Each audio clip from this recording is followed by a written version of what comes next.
Welcome to the Real News Network. I'm Jessel Noor in Baltimore. The New York State Senate has passed a bill that would bar the use of state funds to any institution engaging in boycotting of countries or higher education institutions. The bill was passed in response to the passage of a resolution by the American Studies Association endorsing the boycott of Israeli academic institutions that violate the human rights of Palestinians. A discussion on the bill in the New York State Assembly was recently taken off the agenda for discussion, though the bill will be considered later in a different form, according to Mondoweiss. Now joining us to discuss this is Dima Khalidi. She's the founder and director of Palestine Solidarity Legal Support and Cooperating Counsel with the Center for Constitutional Rights. Thank you so much for joining us. Thanks. So can you start off by giving us an update of where this bill stands right now in the New York State Assembly?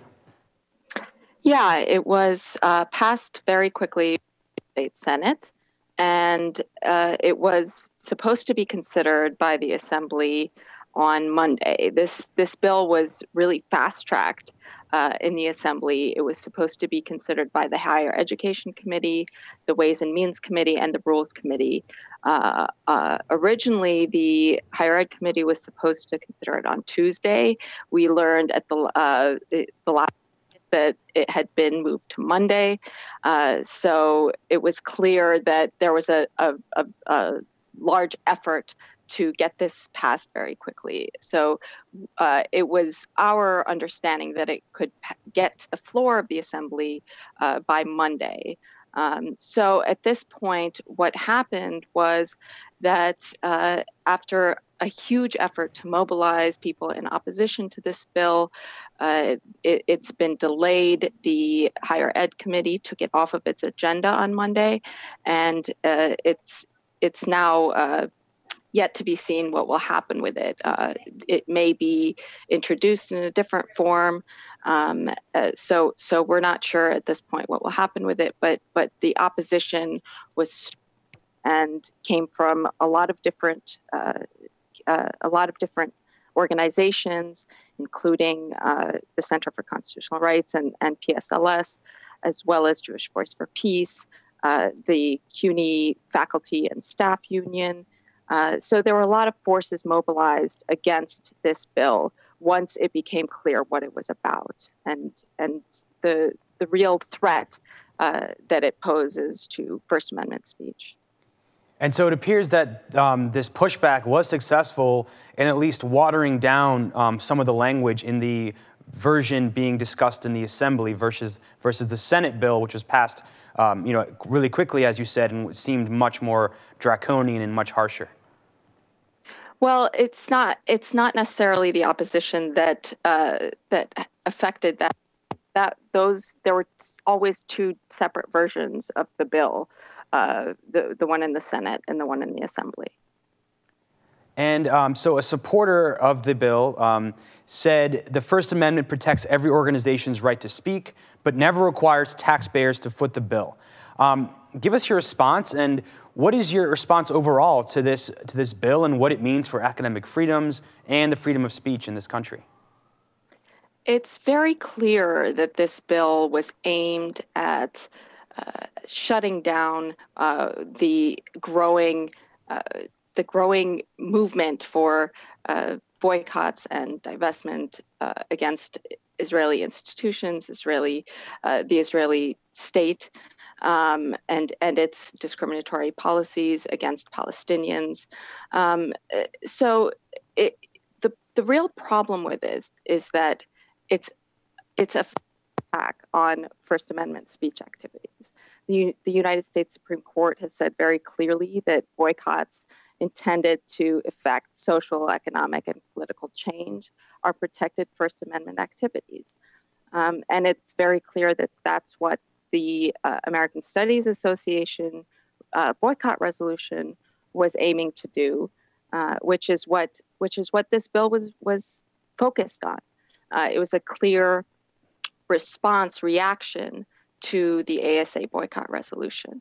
So that's the first fundamental problem with it, is that it violates the First Amendment free speech principles. The second problem is that it's an attempt by public officials, in this case state legislators, to in effect censor what can be said in an academic environment by academics who are debating controversial issues. It's an effort to coerce those who have a certain position into silence. If the state is saying that anybody who holds this or who advocates for this particular political position it cannot use state funds to go to a meeting or to advocate for this position, it's taking a clear stance on a political issue. So it's clear that it's inappropriate for public officials to censor speech in that way, to coerce speech in that way by denying public funds. So it's not a matter of whether the state, has an obligation to pay for it. It's about whether the state can deny it in an effort to silence a particular political viewpoint. This overall targeting of Palestinian rights activists or Palestinian solidarity activists, it hardly ever gets mentioned in the mainstream press and even in the progressive media as well. Can you talk about how this fits into this broader attack on the rights of people that support boycott, divest, and sanctions across the country? Yes, and it's not just the BDS movement, but those who sympathize with Palestinians, with the Palestinian plight, who might advocate for Palestinian rights. So we're talking about a wide spectrum of people who might be sympathetic with Palestinians in general. What we're seeing, and I think the reaction to the ASA boycott really illuminates this. Frontal attacks from a lot of different places.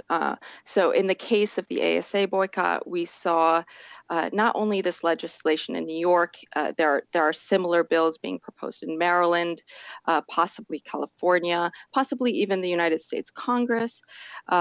We're seeing attacks on universities themselves. There's been a huge a campaign to pressure universities into condemning the academic boycott that the ASA endorsed, as well as on professors themselves who might have voted in favor of this academic boycott.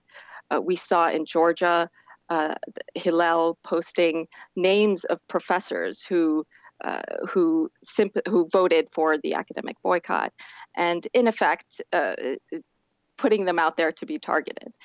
We also saw in the ASA case a threat to sue the ASA for allegedly discriminating, engaging in discrimination against Israelis, people of Israeli nationality.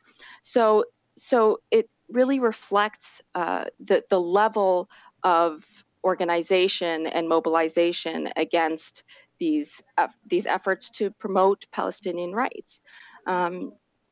Now, what PSLS has done in the last year alone, we have responded to over 100 incidents of intimidation, of suspected surveillance of activists, of threats, legal threats against activists because of their advocacy for Palestinian rights. And this has included Title VI complaints against universities alleging that Palestinian rights activism on campus is creating a hostile for Jewish students.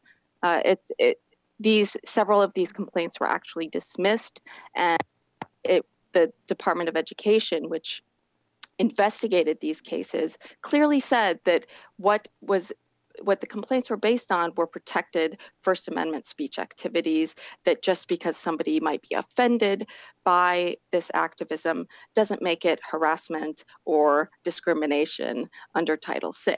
So we're seeing in fact, the courts responding in a positive way. There was a federal lawsuit as well alleging a Title VI claim. We're seeing the Department of Education responding in a positive way, affirming the right to talk about Palestine, to advocate for Palestinian rights. And there's a huge there's huge support for the right to do so, despite the pressure that activists, that academics are under. There have dozens of cases in which academics have been harassed for their advocacy. So, as well as students, the most common allegation against students, against professors, against activists in general is that their advocacy for Palestinian rights is inherently anti-Semitic, that it amounts to discrimination against Jewish students or Jewish individuals. And that's also the basis of this New York bill against the ASA boycott, against the ASA in general.